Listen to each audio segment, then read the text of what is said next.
Hi, welcome back to my channel. Thank you for watching and for subscribing. And if you're just visiting, please consider subscribing.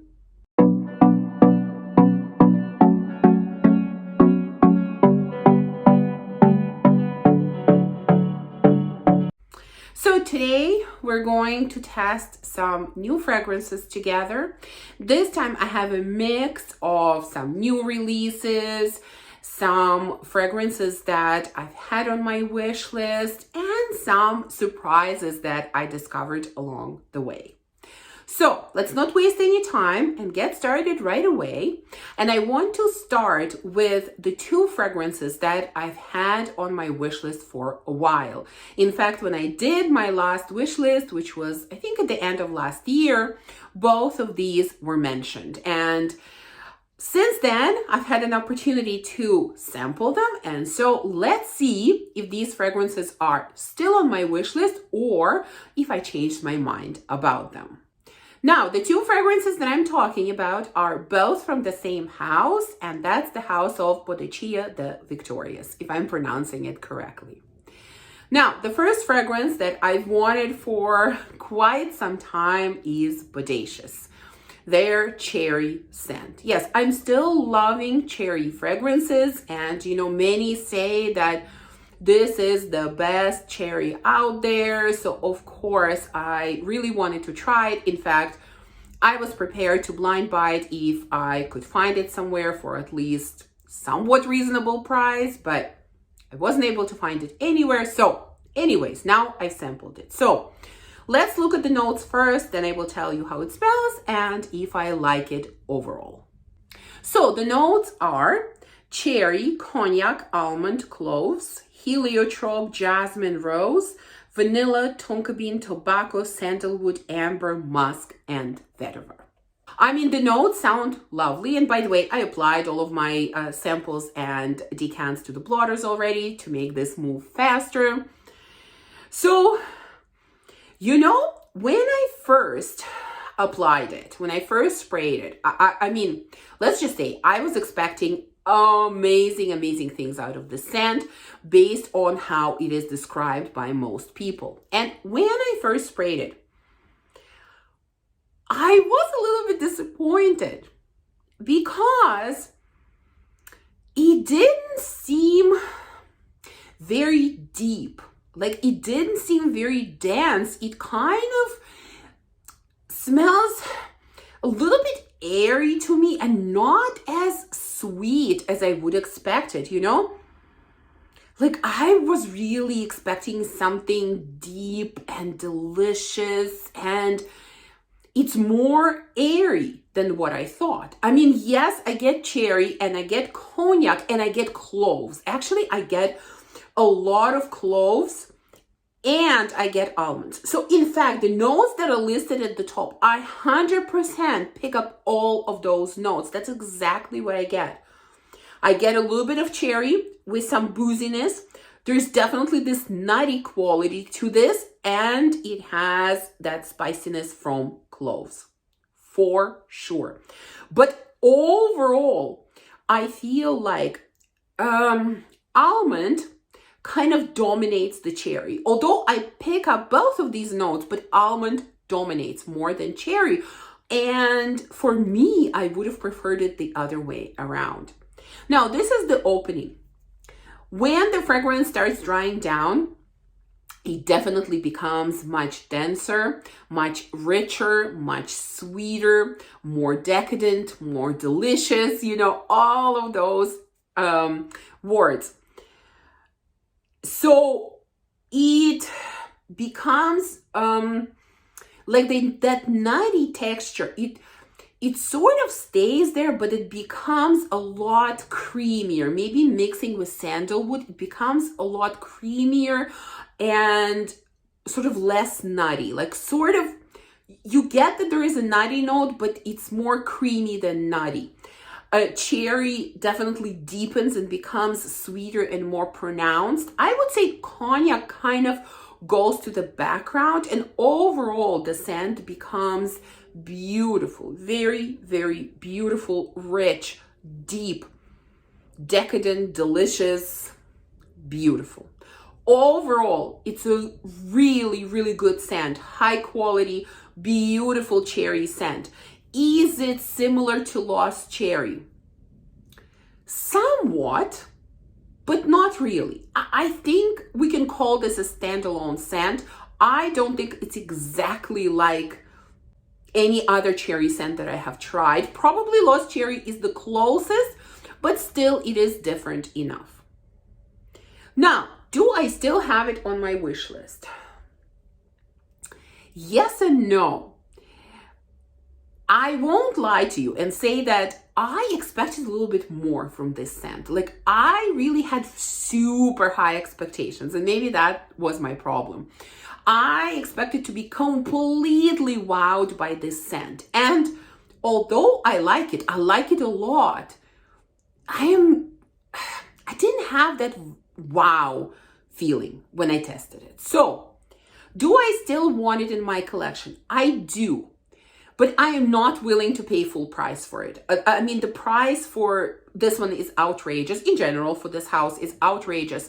I don't think that it's quite justifiable in my mind. So I will not get it for the full price. But if I can find it for a discounted price, yes, I still want to add it to my collection. Second one from the same wish list and from the same house is Ardent. Again, never tried it until recently, so I got a sample of this one as well. Let's see what this one is about. So the notes are rose, saffron, coriander, carrot seed, beeswax, jasmine, hedione, vanilla, patchouli, oud, benzoin, amber, labdanum, and musk. Basically, majority of the reviews say that this scent is similar to Noir de Noir from Tom Ford. Forgot the name for a second. I have tried Noir de Noir and I really, really like it. And I can confirm that, in fact, this scent is very similar. I don't think you need both. To me, they're pretty close. What are the differences? I think to me, there are two biggest differences. One is that I feel like this one, Ardent, is sweeter. It is more sweet than Noir de Noir. And it doesn't have that kind of slight earthy quality that Noir de Noir has, because there is a note of truffle, I think, in there. I don't pick it up here. Overall, scent profiles are extremely similar.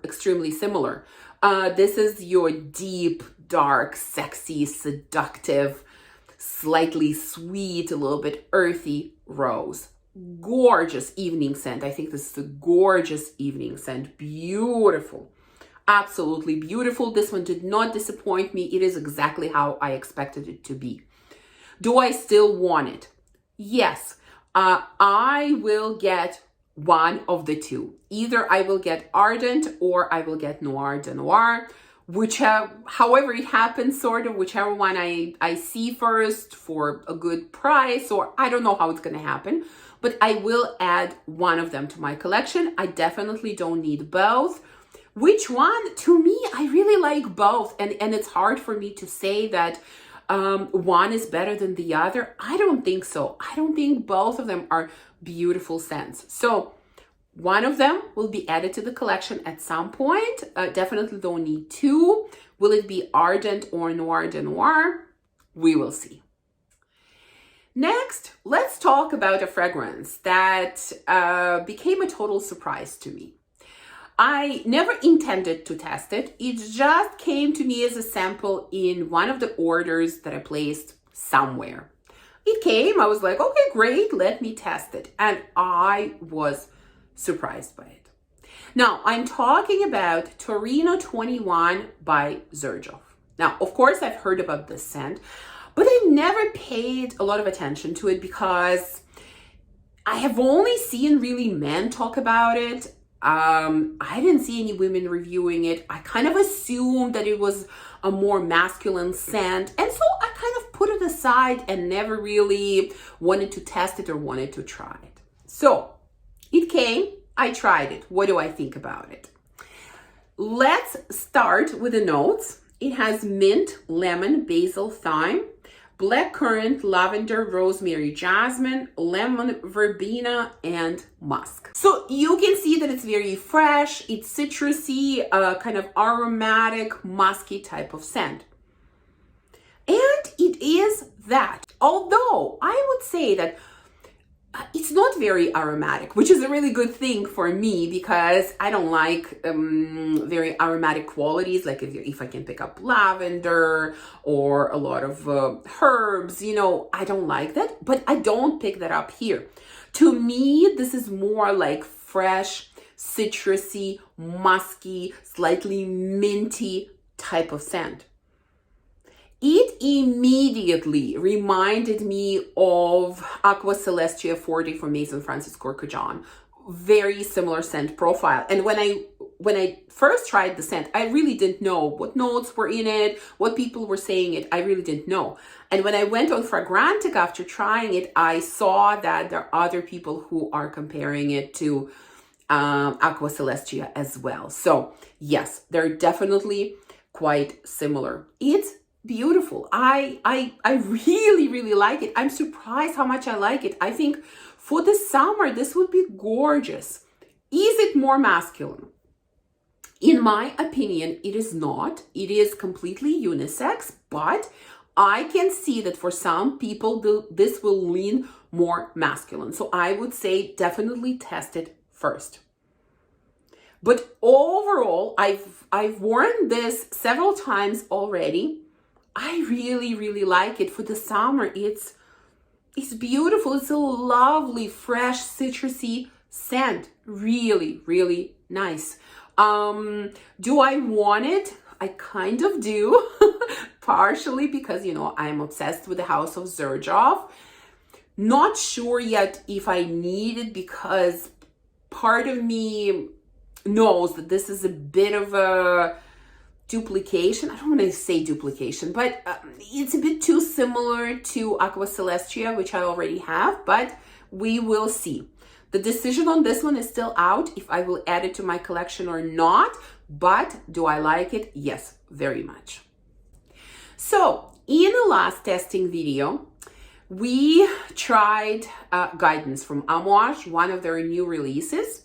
And I thought, okay, we tried one, we need to try the other one as well. And I'm talking about their feminine releases. I know that there are 4 fragrances that came out all together. So 2 geared towards men, 2 towards women, whatever, it doesn't matter. But in any case, I decided to also test out Lineage, which is the one that comes in this absolutely gorgeous, gorgeous kind of, I don't know, what is it, green, minty kind of bottle. I think it looks stunning. So I have it here. Let's look at the notes. We have ginger, Szechuan pepper, Peruvian pepper, saffron, olibanum, fenugreek, myrrh, olibanum, vetiver, patchouli, benzoin, and labdanum. Based on the notes, I definitely did not expect to like it because these are not my kind of notes at all. And I was correct. This scent is definitely not for me. I do not like it at all. Not saying that it's a bad scent. It's just not for me, not for the types of fragrances that I like. It's very resinous. That's what I get more than anything. It's like that really resinous texture that I get to this scent. Together with, I don't even know what's here. What am I picking up? Is it fenugreek? I don't know. It's not very peppery. I mean, there are 2 types of pepper included in here. I can't say that I'm really getting pepper, but it's something like really weird. Is it olibanum, fenugreek? I'm not sure, but something is coming up. Definitely lots of myrrh in here. Yes, I'm getting that for sure. And it's just, it's unpleasant for me. It's quite unpleasant. So this is definitely not my cup of tea. I can't really say much about it. It's a strange one. This scent is really strange. I do not enjoy it. I don't even want to test it any further. Sorry to those of you who love it. This scent is not for me. I cannot recommend it. But, you know, as I say, with all Amouage fragrances, definitely test it first. I don't think any Amouage fragrance is a safe blind buy. You have got to try them all first. Okay, next we have a new release from Thameen. Before we go to this new release, let me just say a couple of words about this house. I have been very curious about it. Certainly, people have been talking about it. You know, the only scent up to now that I have tried is Peregrina, which was okay, but I wasn't crazy about it. And recently, I had a chance to go to a local niche boutique, which is kind of far from me, but I finally decided to make it there and go take a look, mainly because they have House of Thameen represented there. And I really wanted to explore this house. I really wanted to try their fragrances. So I went, I tried, definitely didn't try everything, but tried quite a few. And I was fully prepared to buy something, honestly, because the thing is, I went there right on my birthday and I thought this would be really fun. I'm going to go explore. I'm going to get myself a little present. You know, I had it all planned out and I left with nothing. I wasn't impressed with the house. In general, I really wasn't impressed with it. There wasn't a single fragrance that really caught my attention. None. I can't say they were terrible. You know, there's some that I liked more, some that I liked less, but nothing really stood out to me. Nothing justified the price. I didn't connect with the house. In general, I didn't connect with the house. So the one that I wanted to talk to you about is their newest release, Fanfare. I did get a sample of this one, and so I was able to test it a little bit more than just in the store, and let's see what I think about it. So first, the notes. We have lemon, bergamot, floral notes, neroli, juniper berry, vermouth, rosemary, vetiver, musk, patchouli. I can say that this fragrance really piqued my interest prior to trying it, because I've looked at it and I looked at the notes and I thought, I don't know. I'm not sure. This could be good or this could be really bad. Out of everything that I tested, I will tell you honestly that this was actually my favorite. This was my favorite. I thought it was quite interesting. There are elements of it that I really like, and there are elements about it that I'm not crazy about. It is definitely kind of a fresh scent. I mean, obviously you can tell that by the notes. It is fresh. It has citruses. It has neroli. It has like juniper berry. I get all of that. There is a little bit of vermouth, so you do get some of that. And then definitely vetiver in the base is what I'm picking up more than probably musk and patchouli. In fact, I barely get any patchouli. There is a little bit of musk and there is a lot of vetiver. At least that's how my nose picks it up. It's a nice scent. In the dry down, it does start leaning more towards a soapy side. Like neroli really comes out strongly, and often neroli on my skin and to my nose comes out as this soapy note. So I do get a lot of that in the dry down. It becomes sort of less fresh and more soapy. Yes. But overall, it's an interesting scent. It's not your straightforward, freshy, citrusy scent. It definitely has some more complicated nuances in it, for sure. But I'm still not interested in getting a full bottle. You know, like, it's a nice scent, but it's not the kind of scent that I want to buy. I don't think the price is justified at all. Like, I don't know. This comes, well, at least where I went, to the store that I went, it only comes in one size, which is 100 ml, and in Canadian dollars, the price is like 380 or 390, something like that. Like, No, I think for that price, you can buy something so much better, so much better.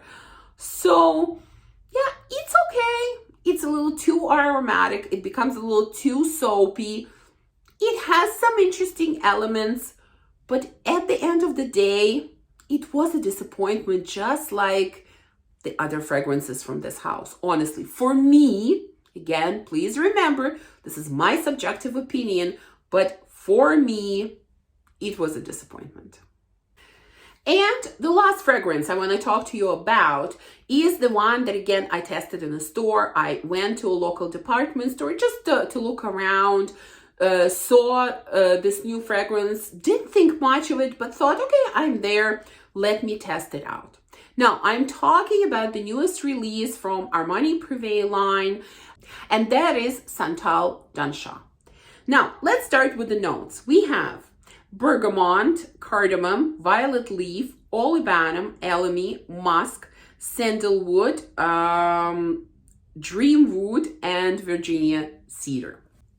So when I was at the store testing it, I had no idea what the notes were, what the fragrance was about, what the other people were saying about it. I just saw that it was a new fragrance from Armani and I wanted to try it.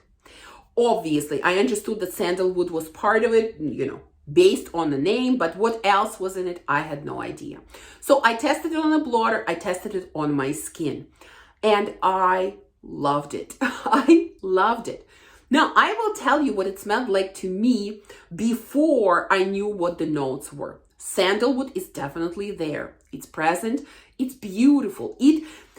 For me, it verges right on the edge between like this creamy, milky sandalwood and this kind of pickle juice sandalwood. Like it's right on the edge between the two.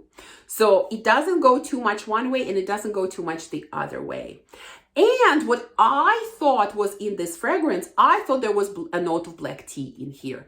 To me, it definitely smelled like strong black tea with sandalwood, with maybe a little bit of spiciness and just very little sweetness added in. That's what it smelled like to me. So when I got home and I looked at the notes, I realized, no, there is no note of tea in here. But if you asked me, I definitely picked up the note of tea. The fragrance is definitely on the softer side. Like it's not very loud, but it's really beautiful. It's very kind of calming, enveloping type of scent. I really, really enjoyed it. I really liked it. I think this is something that I definitely want to add to my collection. I've really been loving sandalwood scents lately, I've gotten quite a few in recent times, and I seem to be gravitating towards those types of scents. Now, I'm picky with sandalwood. It has to be the type of sandalwood that's not pickle juice like, because I hate that. And like I said, this one is right on the edge. It doesn't quite go to the pickle juice side, which is really great. At the same time, I can't say that it's super milky and creamy, a little bit, but not too much. Like it's very well balanced sandalwood, let's call it that. So I really, really liked this scent. I think it's beautiful, understated, kind of sophisticated type of sandalwood scent. Very, office appropriate type of scent. Beautiful. I think I will add this one to my collection eventually. So this is the last one that we're going to talk about today. These are the fragrances that I've tested lately. Let me know, what have you been testing? Did you find any new gems? Thank you for watching this video. If you enjoyed it, please remember to give me a thumbs up, to subscribe, and to comment. And I will see you soon in the next one. Bye.